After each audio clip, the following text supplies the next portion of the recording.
over to you. Thank you. Thank you. I think my microphone is working now. Yes. I'm honored to be here.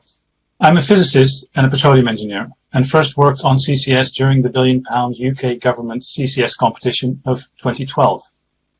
It was in fact CCS that triggered my interest in climate change. This is about CCS, hydrogen and net zero for me. The overall aim is rapid decarbonisation and then full decarbonisation. The top priorities are phase out fossil fuels and maximise renewables growth.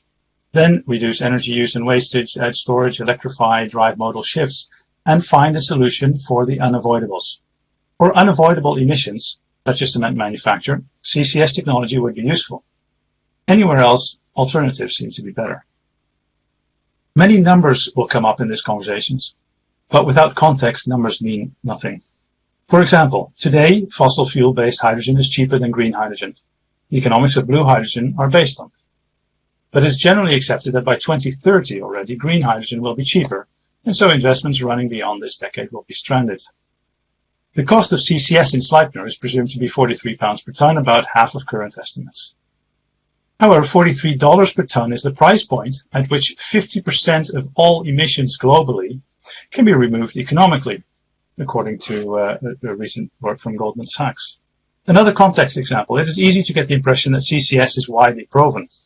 My own professional position is that it is not, and that is based on essential differences between long-term storage and using CO2 for enhanced oil recovery. The context is essential. In fact, Professor Hazeldene's helpful submission on the cluster indicates a context that CO2 availability seems to be the weak link for financial CCS support at the moment. The strange solution to which is to produce extra emissions through new fossil and hydrogen installation. Wasn't the aim reducing emissions? The transition is urgent and best driven by the new energies, not the old ones. Coal companies didn't supply jobs when they needed to close. That wasn't their business. Moving away from fossil fuels is neither the expertise nor in the interest of oil and gas companies. CCS jobs are not green jobs, though CCS can deliver some oil jobs. But a just transition requires jobs outside the oil industry, outside CCS and blue hydrogen. And that is not the terrain of the oil industry. I realize the problems can be complex, but in my view, the path